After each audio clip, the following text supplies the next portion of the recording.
Hi, I'm Jeff Ray, your host for Economic Outlook. Welcome to our show, where each week we take a deep dive into the regional economy and the people, the companies, the communities, and the projects that are helping our region grow.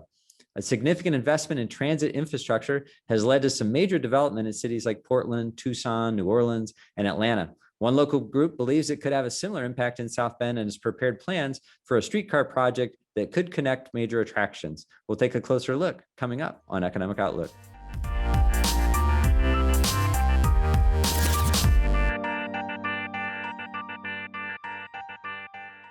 In the 1920s, residents flocked to the city streetcar system in South Bend as a way to get around town and to and from important destinations. But as time has passed by, those streetcars were replaced by city buses and the automobile. Fast forward to 2021 and ask if we're ready for a streetcar comeback. One local group thinks that key transit infrastructure investment could help transform our regional economy. We're going to dive deeper into transit and streetcars and talk about what it could mean for the community.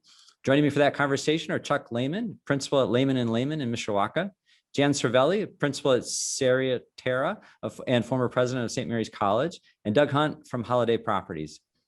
Just one other note before we get started here at WNIT, we're respecting social distancing and as such have both our host and our guests joining us today virtually instead of in person. Guys, thank you for joining me today. I really appreciate you coming on board and talking a little bit about just kind of transit and sort of its impact on communities. Chuck, I want to come your way a little bit first and just talk maybe historically about the role that transit has played in kind of the development of communities. Obviously cities around the country have made major investment in transit as a way to kind of spur development. Just give us maybe some historical perspective on transit.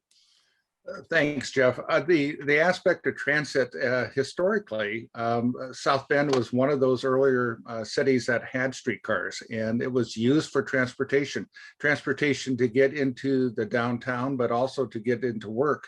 Many of those things have transitioned with the automobile taken over as priorities. And I think the aspect of how streetcars, the modern day streetcars, are kind of rejuvenating that idea of bringing back transportation as a piece of infrastructure, almost like a utility, and that we could use that as a resource to get to the downtown, to get to the destination points throughout the community as well. Great. Doug, let me come to you where you spent your career in the development business. So as you're seeing development involved in projects and such, talk a little bit about the role that transit plays in the development community. Well, to the extent that you make it easier for people to interact, especially these days, not necessarily with a car, you're going to create the opportunity for economic transactions, whether it's employment, retail, food service, cultural experiences, a whole range of things that involve people having that experience, but also in many cases exchanging money and giving merchants a reason to provide various services. That also leads then to tax base, and that leads to increased public revenue. And that's the cycle I think that we have a real opportunity to pursue here. In addition to all the non-economic issues as far as livable, walkable neighborhoods, cultural exchanges, a whole range of things, just because you're making it easy for people to move about the community. Great. Jen, I'd like to come your way. And I just, as I'm thinking out loud about transit, I think Chuck mentioned earlier streetcars and such back in the 1920s in the South Bend area. But overall, I think historically as a nation, we got away from transit for a little while. Probably the automobiles were cheap, gas was affordable, and people liked the independence that came by it. Other forms of transportation replaced, some of those. But your experience has been, living in communities that have experienced transit, and you've spent some time studying this issue. Talk a little bit about that evolution and what your experience has been, or what you're seeing in some of those other communities. Sure, happy to, Jeff. I think what we're seeing is a reversal of that trend that you just described. So that as we're an urbanizing nation, people are moving into cities more and more, and they like the urban life. With a lot of people comes things like traffic congestion, pollution, and a lot of people today, whether they be millennials, baby boomers, Gen Zers, they're finding the car to be a real hassle or something they just don't want to invest in or can't afford to. And so they're looking for alternatives to transportation in addition to the car. So transit is a very important word, but it entails many different forms of transit in addition to the car: bicycles, walking, buses, light rail, and modern streetcars. And I want to underscore what a modern streetcar is. I think there's a tendency to have this sort of nostalgic sense of a streetcar. And we even see that from the photos of the 1920s here in South Bend. When we talk modern streetcar, we're not talking about a trolley, okay? And we're not talking about a vehicle that's on wheels. We're talking about a super modern contemporary vehicle that runs on rails in the ground, but it rides very low to the ground. It glides right up to the curb. It's made primarily of glass, so you can see basically through the structure, and it runs with the traffic.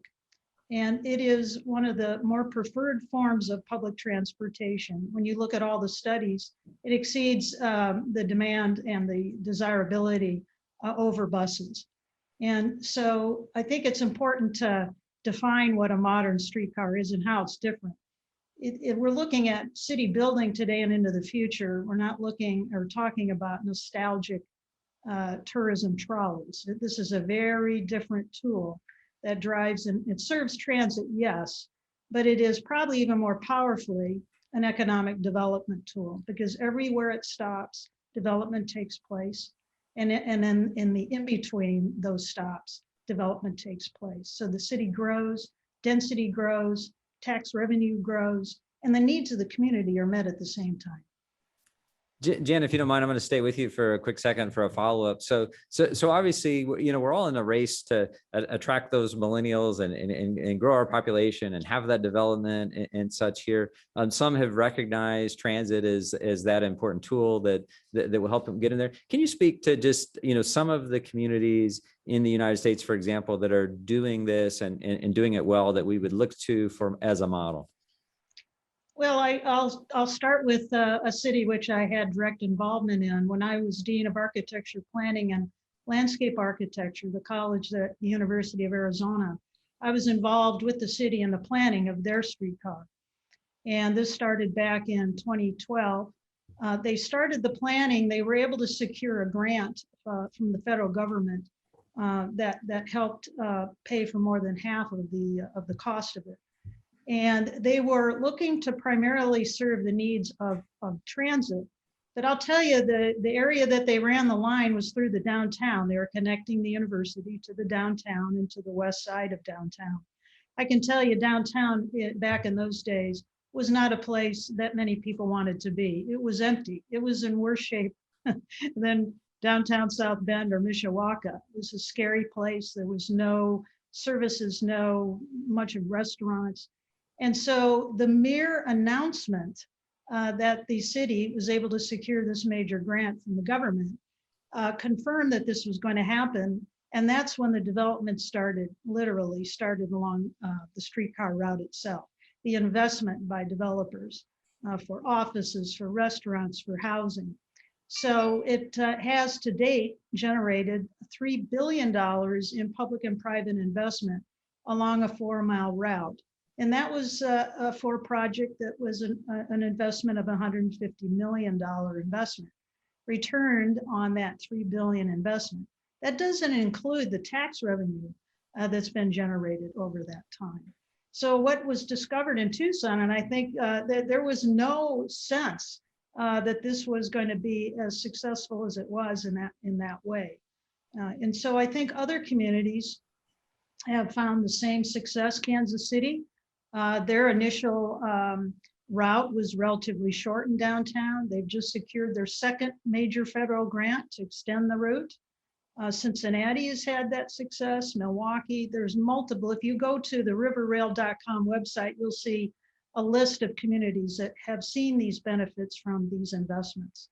So I want to just underscore, these are investments in long-term city building and economic development. This is not a cast to the past. So Chuck, I'm gonna come your way, and I think a little bit. So both you and Jan, Doug, all three of you, been heavily involved in planning, whether it's planning communities. Chuck, talk a little about just sort of this planning process. It's interesting because I think sometimes planning is not named the right, it's reacting. A lot of communities do more reacting than planning. I love the Chinese proverb that says the best time to plant a tree is today. The second best time is 20 years ago. And so help us understand sort of maybe the timing, the planning, piece of it, and why it's important to be thinking about these kind of things right now. Sure, thanks. I think the idea of planning always begins, as you said, 20 years ago would have been the best time to start. I think the idea of where we are right now, we posed the issue, we posed the question of the possibility. I have to be honest with you, we're surprised by the number of people that have responded with interest and with enthusiasm on that. Part of this approach is looking at conducting a feasibility study. And that feasibility study would be something that would generate the inventory, the needs of a transit system like this. But the benefit of that is that if we're going to be applying for any type of state or federal grants, it's going to require an application of some sort. And this feasibility study would be part of that, that would roll over into that application. The approach that we're looking at is that we're building we're members of a task force, but we're building a momentum of an advisory group that will be part of that movement of this planning effort. So this isn't something, as I said before, it's not something that's going to happen overnight. It's going to take some time, but we're looking at being transparent and allowing as many people with enthusiasm and interests and passions to consider this. Jeff, this is Doug. I want to point out, because Chuck mentioned the advisory committee, that the structure with the HDR folks that we are proposing that the city support provides for a project management team, and that's basically the public officials like Amy Hill, for example. Transpo would be on it, the MPO folks, other folks.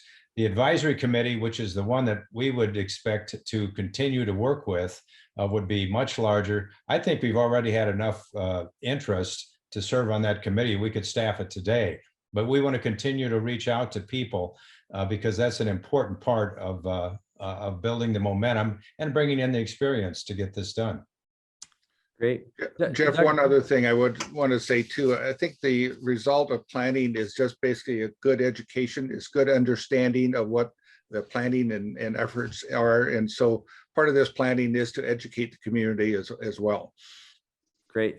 Thanks, Chuck. Doug, I'm going to come back your way, and I want to think a little bit about with your development hat on or something like that. Like there's a little bit of a chicken and egg, issue here. I think in my head, and want you to help us address that. Sometimes developers they want critical mass, maybe before they invest. So which should come first? Should some redevelopment action happen, and then some transit, would enhance and add that? Would the transit go in place? Just talk a little bit about, kind of timing and what comes first. Well, I think there's going to be a parallel process that HDR, the consultant, has a number of really neat programs to analyze the demographics of a community, which is important to funding, by the way. And they will form the basis for what will be an economic impact analysis.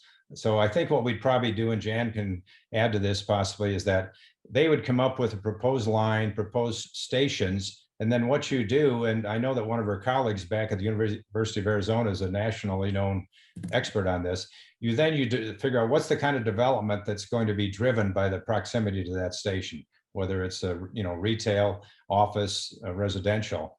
And with that, you can figure out the investments that you can expect to have. It's a very well understood process, but you are trying to project the future. So there's always doubts as you move through it. Sure. And I think we are very fortunate in our community. We have had real investments along the suggested route that have been very successful in downtown South Bend, Notre Dame, You look along Mishawaka Avenue and into downtown Mishawaka. If you think about it too, we have educational institutions along that route in addition to Notre Dame. We have two of the top high schools in the state of Indiana along that route. We have Indiana University South Bend, Potawatomi Park. So I think we already have not only eggs, but we have more than chicks. We have a number of really great successful amenities there that we can already build on. So that's kind of why that suggested route goes where it does. And streetcars do best when there's already these points of success. It accelerates the success of those points in their development and growth. And then it fills in the in-between. Great. Chuck, I want to come your way. You mentioned, as you were talking a little bit about process. Just in the interest of just being honest here, transit systems can cost a lot of money too. In fact, when you look around the country, they have some potential big price tags that could scare people away. Talk about whether the environment is ripe on the money side to sort of capitalize on resources to get a transit project done. Yeah, and I think the aspect of, that's a great question. And again, we're not a municipality the size of Chicago or New York or even Kansas City. We're a smaller community. And I think with that, it gives us a little bit more leverage, possibly. The idea of doing a feasibility study, looking at how that planning will be looked at as far as usership, as far as existing, as Jan shared. We've got a lot of dots along that transit route that will be of interest to encourage that. I think the other aspect is that, you know, as a region, we're trying to attract and retain talent and grow our population. Many of the millennials right now don't want to have a vehicle or be responsible for that vehicle. Having something like this will actually grow the interest of utilizing this as a resource for them to be mobile within the community, connecting key elements within our region itself. Great, Doug, I'm gonna come your way because the hot term I think in economic development these days is either TDD or TOD, transportation oriented development. Speak a little bit to the kind of that and why that's important to communities. Well, I think it in part goes back to what you create to attract folks, and we talked about walkability and livability, and one particular thing that I guess think is a great opportunity is that we can offer a community to Notre Dame. Notre Dame has 120,000 alums, and many of them are very successful. Most of them, like me, I'm a Domer, have a soft spot in their heart for the college, for the university. And I think that we can attract folks to invest in a community that can offer these kinds of amenities, whether they're here or whether they are coming to teach and they have a spouse who needs to find a good job opportunity as well. So it all kind of fits together in creating a vibrant community that is culturally vibrant. And, we have a lot of opportunity with our downtown dining district, I call it, in Michigan Street, from the Morris all the way down to the new library, to create an asset that's going to be a value to not just those in the city, but those who drive or come to the community on the streetcar and enjoy that. Same with the farmers market. It's just, that's a Midwest gem. So we've got these things to build on. We don't mean to say that this is just a new day. We are willing to exploit all the wonderful assets this community has, which includes, in my view, its DNA. We just have a tradition. It's been a few years, but we were the Sun Belt, Silicon Valley rather, of its day. And we need to recover that DNA. It's still in us. Great. Jenna, I'm going to come your way. So obviously when projects, big projects that potentially carry big price tags, you guys have mentioned there are fans and there are naysayers, perhaps both. In Tucson, my guess your experience was similar, that a few people probably thought, how could this ever work? And how can we find enough money, and how will we operate? Those kind of things. Talk about maybe sort of the effort to help, kind of educate the community and help them understand kind of the benefits, and then, sort of seeing that through to the real results. Yeah, it's really kind of deja vu. Much of the response and reaction is very similar, and I would suspect in other communities as well. And the price tag, I think, is something that people are just not used to, the cost of infrastructure, because we haven't made in recent years a lot of major investments in infrastructure. It is expensive. However, money is available for that. And the timing now is really of the essence. I want to spend just a minute on that, and I'll talk about Tucson a bit more. Right now, we have funds that already are available from the federal government.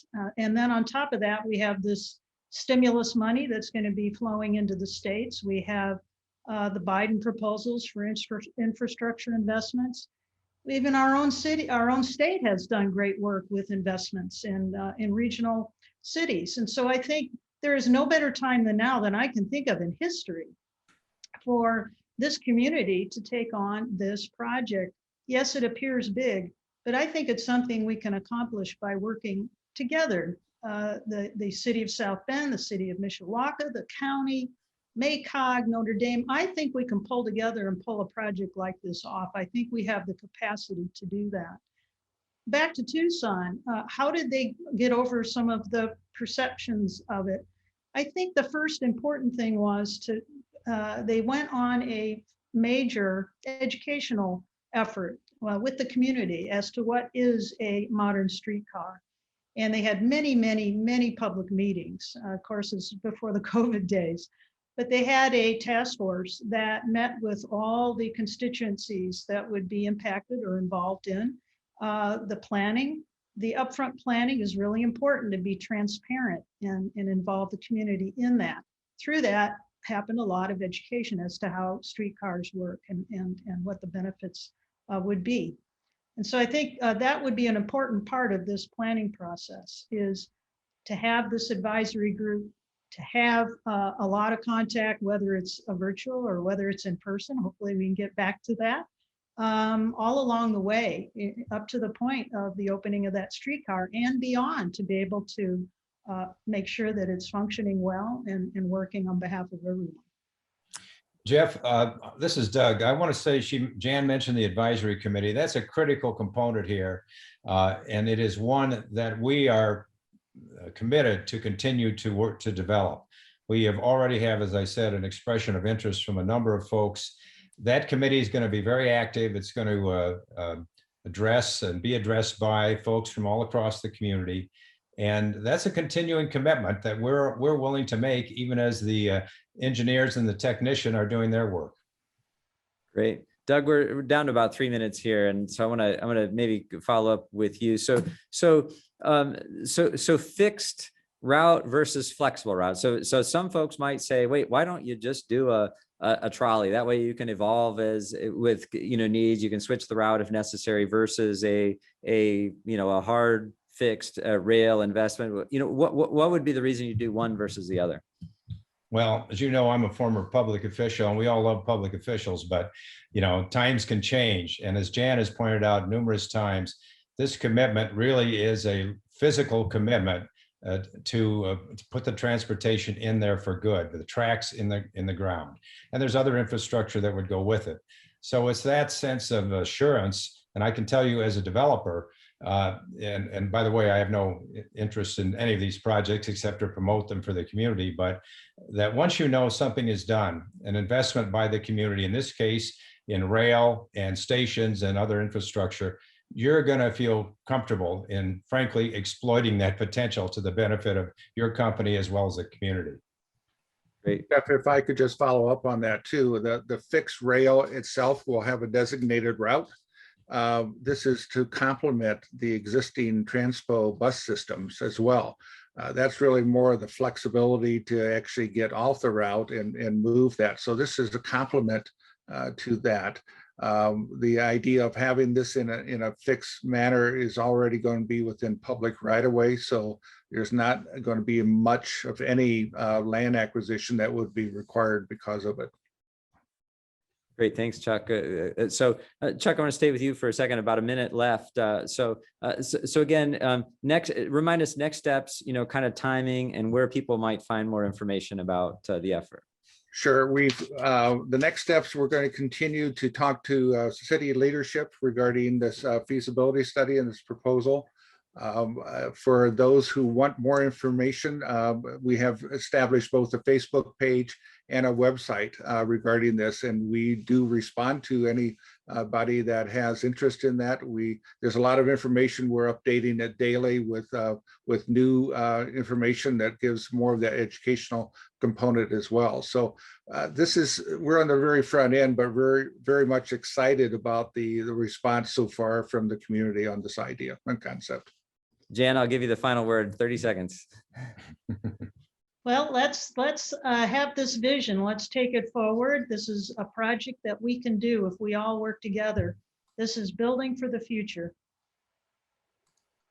Great. Well, thank you guys so much. Look forward to talking more as this concept develops. Appreciate you bringing it to us today and helping us better understand a little bit about transit and how it impacts communities. That's it for our show today. Thank you for watching WNIT or listening to our podcast. To watch this episode again or any of our past episodes, you can find Economic Outlook at WNIT.org or find our podcast on most major podcast platforms. We also encourage you to like us on Facebook or follow us on Twitter. I'm Jeff Ray. I'll see you next week.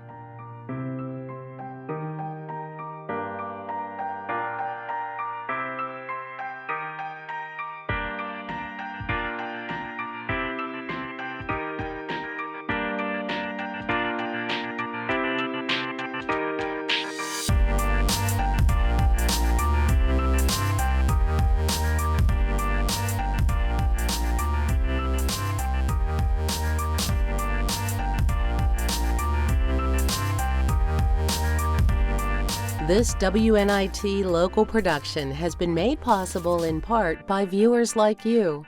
Thank you.